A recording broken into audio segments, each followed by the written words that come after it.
Greetings once more in the most precious name of Jesus Christ. Sawubona egameni lika Jesu Kristu. Thanks to God, the flood of coronavirus and its demise is subsiding, though the damage is phenomenal.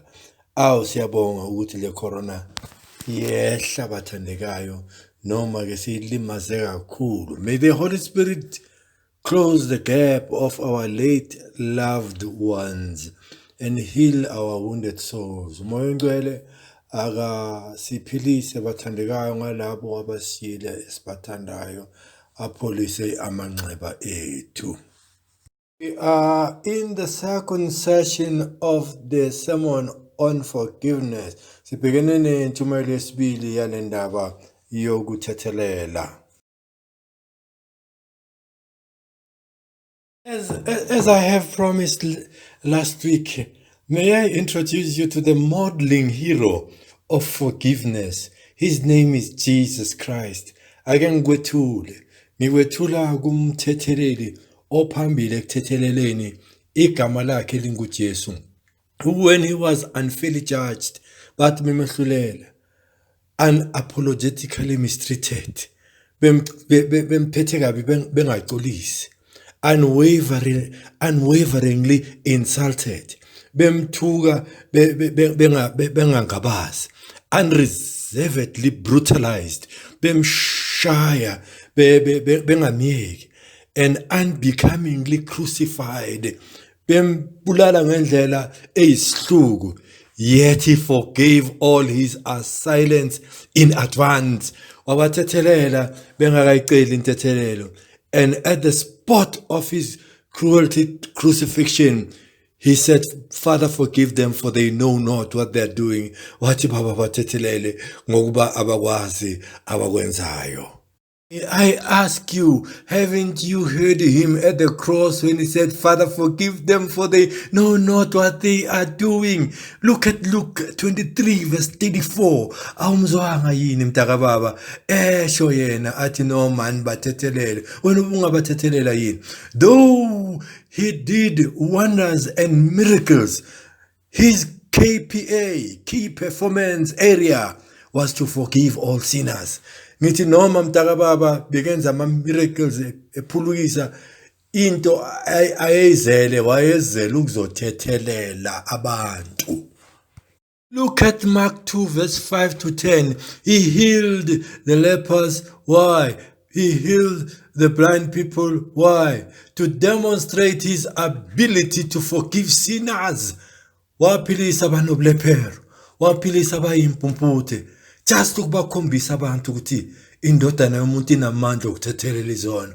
Haven't you seen him when mob justice was to be unfairly meted out to a woman? How he stood for her when the pious hypocrites wanted to stone her, retorted the who is sinless must stone her. Uyamkhumbula sebefikile abafarisi, sebefikile abazenzisi bethi bezomshaya bemelene nomuntu wesifazane. Phela abantu besifazane kade behlupheka, befuna ukuthi abulawe nomuntu wesifazane. Wathi uJesu wethu ongenasono makathathe itshe amshaye qala. They returned their tails back. Bafaka imisila yabo. Jesus forgave her. uNkulunkulu wamthethelela. What about the Samaritan woman? Uthini ngowesifazane waseSamaria? She was also forgiven. Naye wathethelelwa wayotshela the whole village, and told the whole village that come and see this man, the forgiver, uJesu Kristu, Jesus Christ. Reading the verse again, forgive us our trespasses as we forgive those that trespass against us. You can see there in that sentence, the first one that emerges as a point is that God initiates forgiveness, because he says, the verse says, forgive us our trespasses. Let it be you who forgive us our trespasses. You see, powerful a cappella women group known as Masbuyele kuJehova sing, I was a horrendous sinner, I came to the Lord, he forgave my sin, he lifted my burden and left me singing. You see, he initiates forgiveness. They saying, let me interpret it. Gangisone sibi ngeza enkosini ngegama lika Jesu ngathola ukukhululwa wezumthandazo wami wangithethelela wangethula umthwalo wangishiya neculo. That is the interpretation in Zulu. God initiates forgiveness. Ours is to ask him to forgive us. Uye oqalayo lokuthethelela, siyamcela ukuthi asithethelele. Jesus Christ, a specialist of forgiveness. He spreads the love of God by forgiving venial and vast sins. Yesu thethelele izinkulu abuya ethethelele ezincane, uyispecialist ekuqoleleni. There is no small or big sin, all amount equally before God. He forgives a self-righteous man and also forgives a violent sinner as they ask him, saying, forgive us our trespasses. Asike sincane, asike sikhulu isoni bakithi. Nalo onokulunga kwemvelo, izono zakhe zokulunga kwemvelo, naloyo owenza izono babayo kakhulu, bonke bafika kuye bathi sithethelele, abese yabathethelela ngegazi lakhe. Look, religious people are like Pharisees who bragged about doing good religious rites and mysticism. Read that story in Luke chapter 18 verse 9 to 14. Ngithi mina abantu laba abasontayo iningi labo nje likhanya ngokulunga okungekho. Funda le ndaba yabo kuLuke chapter 18. Please funda. Please 18 verse 9 to 14. They don't ask for forgiveness. They play church games. Abacela ukuthi bathethelele bayidlalela isonto. Before God we are extremely dirty, like a publican who said, oh Lord, have mercy and forgive me, I'm a sinner. Uyazi kufana nale amthelisi owathi inkosi ngithethelele mina mangisibheka ngiqualifya njengesona. 1 John chapter 1 verse 9-10 uthi, if we confess our sins, he's faithful and just to forgive us and cleanse us from all unrighteousness. Uma sizivuma izono zethu uthembekile ulungile ukuba asihlambulule kukho konke nokungalungi. Ask God to pardon you. Awucela uNkulunkulu akuthethelele. Get parole. You have stayed in the bondage of your sins for too long. Ithi uNkulunkulu akuphi parole. Kunini lezo zono zikubambile. Ungakhululwa, you can be set free in the name of Jesus right now. Ungakhululwa uJesu kuleso sono lesi sikubambile. Learn from David in Psalms chapter 51 and get the cleansing and cleanse yourself in his forgiveness bath of blood daily. Ngithi ke manje ngena egazini lika Jesu Kristu njengoDavide kuMahubo 51 uyomcela ukuthi akuthethelele bese uthola ishawa egazi lika Jesu ube right mfowethu. 1 John 3 verse 3, if you have this hope in Christ, stay purified. Uma unalo leli themba hlala uhlambulukile and ask for forgiveness. He will forgive you. Uzokuthethelela. Warekerera in advance. If you are forgiven, then the second point, God inputs that form of forgiveness standard in us. Because the phrase that I'm looking after there is as we. So we do like he did on top there. Ngithi ke mina mtakababa njengoba uthethelelo lephezulu lokho kuthethelela ke lolo hlobo lolo uyalithatha ke masozinikela kuye alifake nakuwe ukuze uzokwazi nawe ukuthi njengalokhu nathi yabona leyo sentence njengalokhu nathi sibathethelela abasonayo.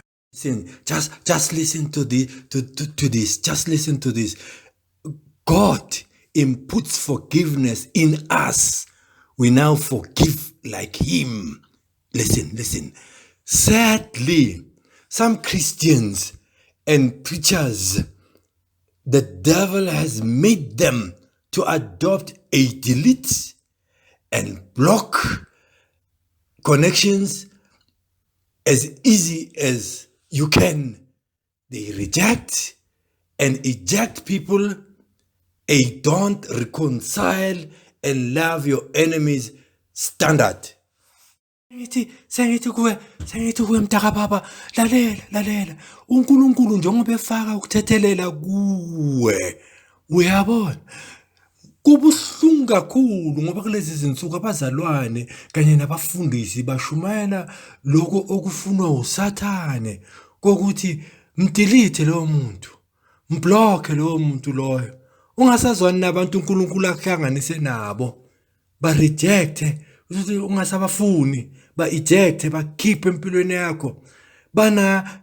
Banento yokuthi ungasabuyisani nomuntu kunokuthi ubuyisane naye makabe isitha sakho ongasasithandi. Hayi akulona ivangeli lelo. This is why I say I'm humbly approaching this subject. It is quite challenging to all of us. Ingakho mina ngithi hayi le ndaba lena ngiyibamba ngitatazela inselele kithi sonke. Okay, there's no time to drive the forgiveness point home. Our master teacher, Jesus Christ, the educator, related and narrated the relative story in Matthew chapter 18, verse 21 to 35, which I'm asking you to read. In fact, on this story, the master's forgiveness was automatically to download the spirit of pardon to the offender. Matthew chapter 18, verse 21 to 35. UJesu efaka umoya wokuthethelela lo muntu izinto ezinkulu. Lo muntu lona umthethelela ukuze naye akwazi ukuthi ayothethelela abantu abamonayo. Ngiyacela mdaka baba ake umfunde phela uMatthew 18 verse 21 to 35. In fact, what it did, it was facilitative to the spirit of forgiveness. Akwenzile bekamenza ukuthi akwazi ukuthethelela. Attesting the fact is that even those who saw his unforgiving spirit to his offender were shocked to see him in his callousness, in contradistinction to his forgiveness by the master. They then reported him to the master. You see, nabantu bazabamangala musi uzobona ukuthi ngempela iqiniso le ndaba ukuthi befaka ukuthethelelwa kuye uma engasathetheleli lo muntu onamacala amancane kuye vele abantu basebayamceba bathi hayi master lo muntu usixakile akathetheleli umuntu owenza izinto ezincane wena umthethelele izinto ezinkulu. Indeed, if you have been forgiven your sin, there is no offense and offender you cannot forgive. Ngithi mina akekho umuntu ongeke uzwazi ukumthethelela okusukele nomsukele. You see, uyaxolela. This reminds me of another a Sunday school song. Wangithethelela izono sengiyalafe khona ekuthetheleleni. Iyasho inhliziyo ithi nci bo because I'm a forgiver now. Yes, he forgave and blessed you to download the spirit of forgiveness in your CPU, which is a central processing unit, so as to enable you to forgive others. Ngithi mina kule computer yakho kufakwe ukuthethelela okukaJesu ngoba wena uthethelela unenkani. So uma uJesu ekuphila kuwe kufanele na kanjani icomputer yakho ikhiphe lokuthethelela. Read the story of forgiveness from Joseph in Genesis 45 verse 4 to 15. Funda ngoJoseph uzokumangalisa kuGenesis 45 verse 4 to 15. Please read. Ngiyacela ke ufunde.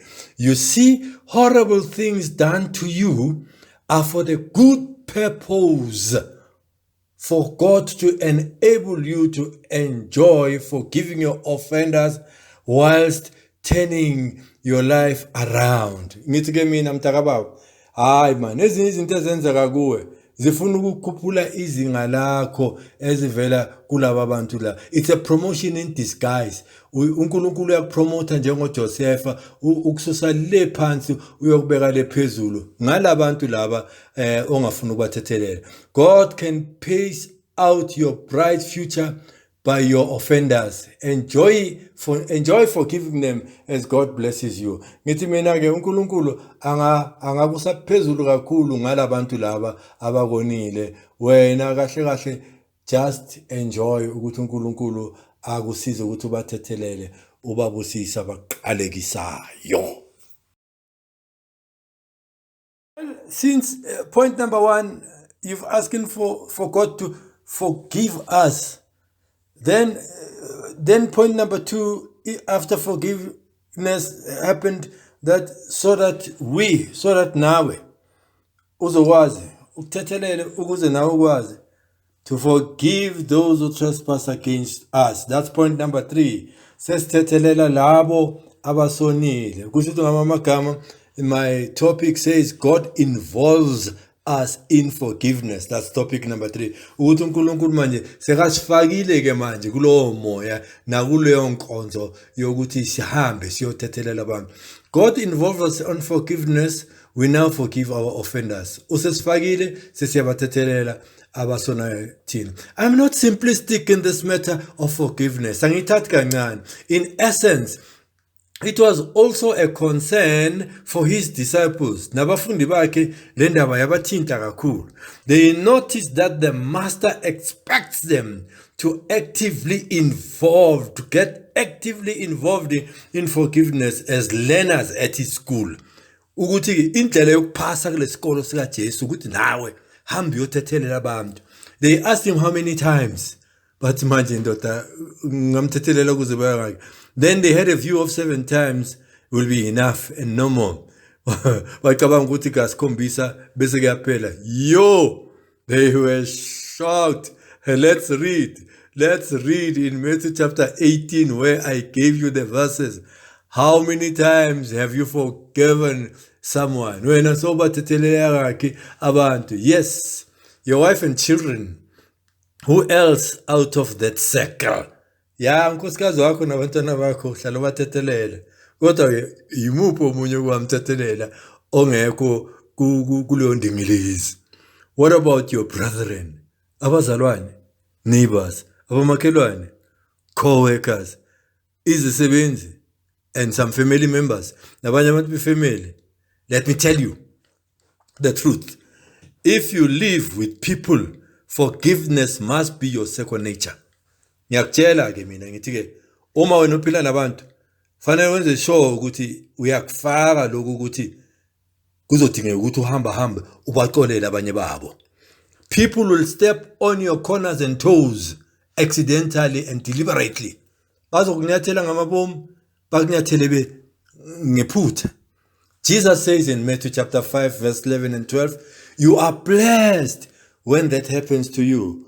Ubusisiwe nxa bekuthuka bekuzingela benza yonke into. These haters and gossipers of you have brought a blessing. Why not show them your appreciation by forgiving them in advance? In advance. Ngithi mina mtaka baba, why wena ungabathetheleli ngoba Matthew 5 verse 11 no verse 12 ukutshela ukuthi mabenza lokho ubusisiwe. So manje labantu balethe isibusiso sakho baxolele phela ubabonge ngokubaxolele. You must just forgive. Don't expect your offenders, if you are a spiritually matured Christian, to come and ask you for an apology. Just forgive them before even they come, because you have been forgiven, so you are a forgiver. Ngithi mina ungasabalindi ukuthi beze bazoxolisa kuwe ngoba ubazi ukuthi bamphilela kanjani uJesu, ngoba labo Jesu bamabandla bazalwane ngathi akasafani, sebahlukahlukene. Khona uJesu wezikhathi zamanje zokugcina, but ukhona lo Jesu wevangeli lakudala. Abasafana abazalwane. So manje awumazi kahle lo muntu uthi unjani. Wena uxoleli ngenxa yakhe, xolela. Develop the style of having no enemies, even though they opt to be your enemies, and have a clean free life of Christ our model. Mina ngithi zifundise mtaka baba ukuthi ube nendlela yokuthi ube nezitha kodwa wena ungabi nezitha. Hey, angazi noma ngizwile. Yo, salunjalo. No grudges, no hatred. Like Stephen, as they stone you, you say, Father, forgive them, for they don't know what they are doing. Don't count their offense. Uthi makuyimi Nkosi, njengoba benza mina kanje, ngicela ukuthi ungababaleli nokubabalela leso sono leso, ngicela ukuthi ubaxolele. Wow, it's so amazing, Ngiyamangalisa ke makunjalo. Yes, ngiyakutshela ngithi that is social intelligence. You don't sleep heavy laden by your enemies and your haters. You leave them as they are. Ngithi mina, hayi, lapho ke sowukhulile ekuphileni nabantu, ngoba mabangasakubambi la, ngeke baphinde bakuthole, ngoba sowuphila ezingeni elidlula ukuthi bakukhulume kabi, bakuhlebe, bakuzonde, bakuzonde inzondo yabo engasebenzi, because wena uyivalile ngenxa yokuthi ungomunye wabathetheleli njengomthetheleli wakho. Hallelujah. As I close, siyavo ngababa, hallelujah, ngajesu, hallelujah, ngababa, hallelujah, usithethelele, wasenza abathetheleli as well. We live in the postmodern age where there are no absolutes, no rights, no wrongs, no binding rules. You just choose what pleases you. Siphila esikhathini lapho uzikethela ukuthi ungaphila noma kanjani ngoba awekho amaqiniso akubophayo, yonke into ilungile. The Bible has no authority. You overrule truths you don't like. Namuhla iBhayibheli amandla alo mancane ngoba lokho ongakufuni awuhambisani nako.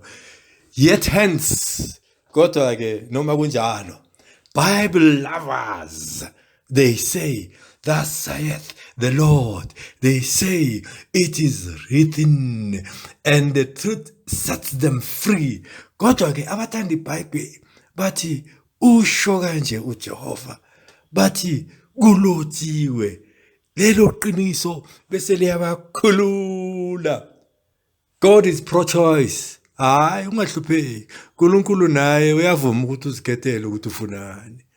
If you stubbornly choose not to forgive and you are reactionary, he leaves you just as such. Uma ungafuna ukuxolela, umelana nokuxolela, uNkulunkulu kuye kunjalo. Hence, if you are wise, forgive as Christ instructed, not once, not twice, but indefinitely and infinitely.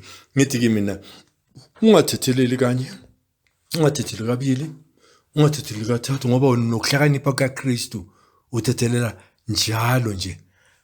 Let alone your spouse or kids, the ones you always forgive because of family or true bond.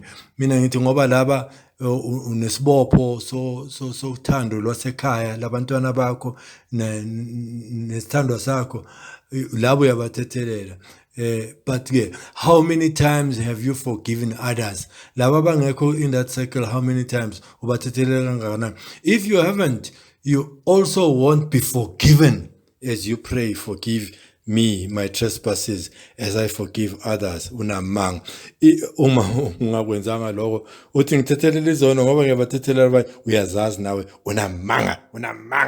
Ikolo linamanga. What a challenge for me and you. This is a litmus test of our Christianity.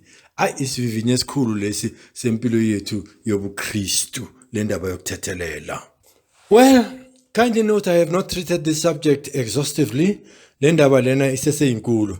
There are many crucial questions like how does forgiveness operate in terms of relationship? Kusho ukuthi siba nobudlelwane kanjani naloyo engimthethelelayo. Do I cut off ties? Ngiyahlukana naye? Or stay with my abuser or assailant? Noma ngihlale naye lo muntu lo engikabene naye ngiphile naye ngendlela ethile. What if I ask for apology yet the offending or the offended are refusing to respond? ngathi kuba njani ngicela uxolo kulabe ngibonile nabangonile kodwa bangafuni ukuphendula ngenze njani. Does forgiveness mean I should not allow the law to take its course? Maye lo muntu lo engimxolelayo makufanele aboshwe, fanele ngenze njani? Aboshwe noma ngaboshwa? Check Romans chapter 13. Ake ubheka abase Roma chapter 13. You see, I need more sessions. Ngisadinga some more time. Yabo, consult your pastor to help you with delicate matters of forgiveness. Njoba ngithi ayilula le ndaba, ithi umfundisi wakho ayiqedelele. At the end, you have to forgive some people many times. Ekugcineni baningi abantu ufanele ubathethelele izikhathi eziningi. Mina ngithi allow God to revenge on your behalf. Please read Romans 12 verse 14 to 21 and take those principles there and just forgive. Mawungafunda base Roma yahlebela 12 verse 14 to 21 ayimpilo yakhe izoguquka ngempela uzozibona sowuthethelele. Do your best. Just forgive even if not reciprocated. Just forgive and be in peace. Nomuntu engakubuyiseli ukucela uxolo kwakho nokuxolela mthethelele. Remember, if you live with people, some will hate you, gossip you, reject you, betray you, cheat on you, delete you, and unblock you for genuine and peripheral reasons. Just enjoy life of Romans chapter 12. Do not be contaminated. Mntakababa ngithi-ke kuwe khumbula ukuthi mawuphila nabantu bazokuzonda, bakuhlebe, bakuchithe, bakukhaphele, abanye bakuchithele, abanye bakudelete, abanye bakubloke, noma ngezizathu ezi-right noma ngezizathu ezi-wrong. Kodwa ke mntakababa bakunika ithuba lokuphila ngabase Roma chapter 12. Hayi ungavumi ukungcoliswa isimo sabantu abanganayo intethelelo. You will be a loving hero, able to forgive at all times in all situations. Uzoba wena iskora mntakababa, iskora sikwazi ukuthethelela kuzo zonke izimo na kuzo zonke izikhathi. You will have no grudges or detesters who abhor and loathe you. Noma bangakuzonda bengakufuni laba uyohlala ungenawo amagqubu for bona. Abana next ngeke bathole next la kuwe. Give your life to Jesus. You will be able to forgive and be guided. If not, you cannot forgive because this is a holy ground. Nikeni impilo yakho kuJesu. uJesu Kristu akusiza ukuthethelela abese yakhola ukuthi uphila kanjani nalabo bathethelele. Uma ungayinikeni impilo yakho kuJesu Kristu angeke uyikhona indaba yokuthethelela ngoba indawo engcwele kakhulu. Yiyo le uJesu ayizele emhlabeni to forgive sinners. uNkulunkulu akakusize akuthethelele ukuze nawe ubathethelele abakonayo egameni likaJesu. Amen.